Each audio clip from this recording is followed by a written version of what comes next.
is Jehuti Hotep. I'm going to show you the much anticipated method for multiplying 2/3 into any number, really. So I hope you're ready for a fun ride on this one. The ancient Egyptians had a great way to do this.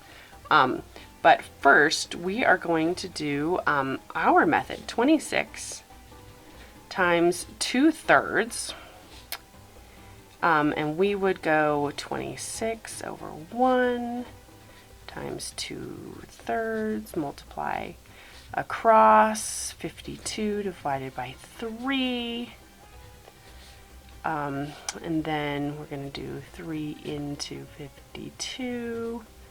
Goes in once with 2 left over. 3 goes into 21 7 times. So we would get 17 1/3. Boom. Sorry, I did a little bit of that close to the edge. But yeah, our method is kind of, you follow the steps, move, move, move, and it's kind of long and drawn out. Whereas the ancient Egyptian method, while it did draw on a body of memorization that we don't have, was beautiful, and I would still use it, and I'm actually coming to memorize the multiplying by 2/3 table because it's just so straightforward to multiply things by 2/3 now.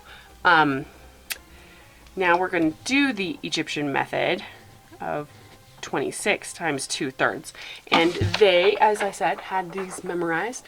We're going to use the chart for referencing. We're looking for the number that's closest to 26 without going over, and we've got 24. So we're going to turn this into 24 plus 2, and on our chart I see 24 times 2/3 is 16. And 2 times 2/3 is 1 1/3. Add those together.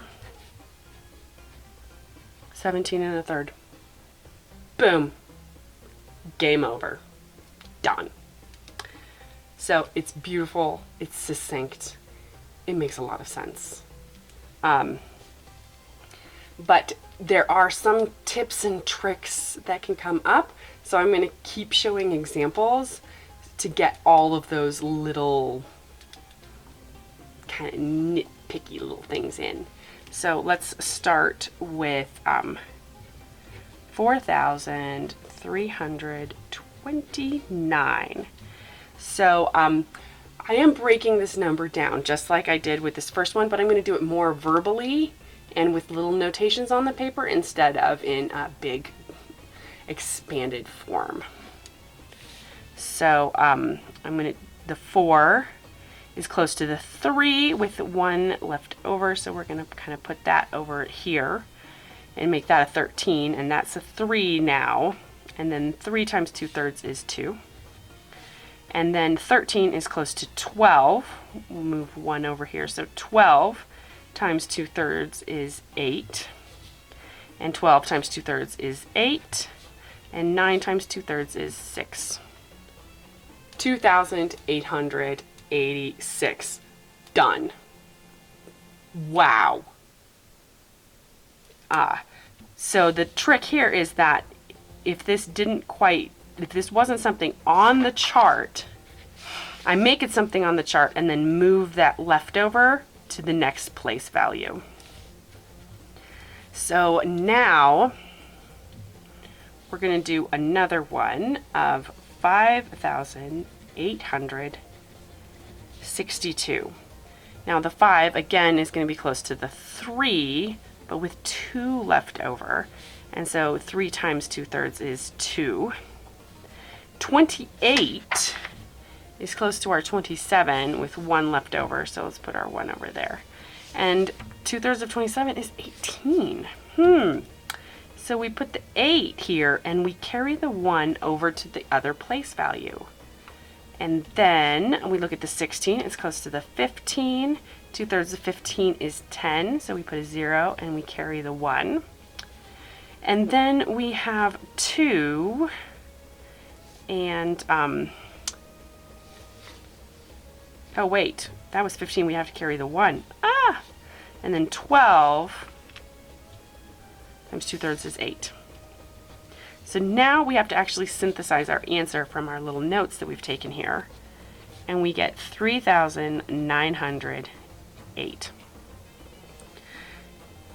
Obviously, I just made a little error. And you really have to carry that one over to just kind of help yourself remember until you get it mentally. And I missed it there. But I caught myself. So now we're going to do another one, and this one there shouldn't be any surprises, but it's good practice. So we've got 2,344. The 23 is close to the 21, which would get us 14. Since there was nothing in front of it, we could just put it in that place value. And then we have to carry the 2 over here, and then 24 times 2/3 is 16. Carry the 1, and then we just have the 4 left over, which means we'll have a 1 left, and 3 times 2/3 is 2. And the 1 times 2/3 is 2/3, you know, definition of multiplying by 1. Synthesize that up, and we get 1,562 and 2/3. So it's actually a really quick way to multiply by 2/3 once you know this technique. And I'm coming to memorize this, but if you want this chart, it's on my website, JehutiHotep.com. There's also a chart for multiplying odd numbered fractions in the Egyptian system, multiplying them by 2. But I'm not quite done. So there is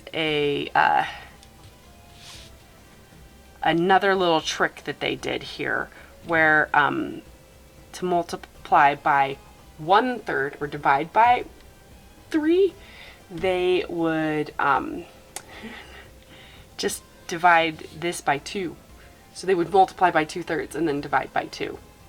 I know it seems like kind of a weird road to get there, but if the thing that you have memorized is multiplying by 2/3, that makes a lot of sense that that's what you would do. So half of 17 and 1/3, they would break that into 16, 1 and 1/3, 8, 1/2, and 1/6. And they would reduce this down if they could to get a bigger fraction, and the only one bigger than 1/2 is 2/3. And I see that as parts of 6, 1/2 is 3, as parts of that's 1, so 4/6, 4/6. That's a 2/3, so our answer is 8 and 2/3. And then this one, we could just break it in half.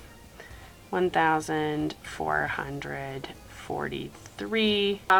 I will see you next time, and we'll probably do some more fractions. Okay, bye-bye. Have a good day.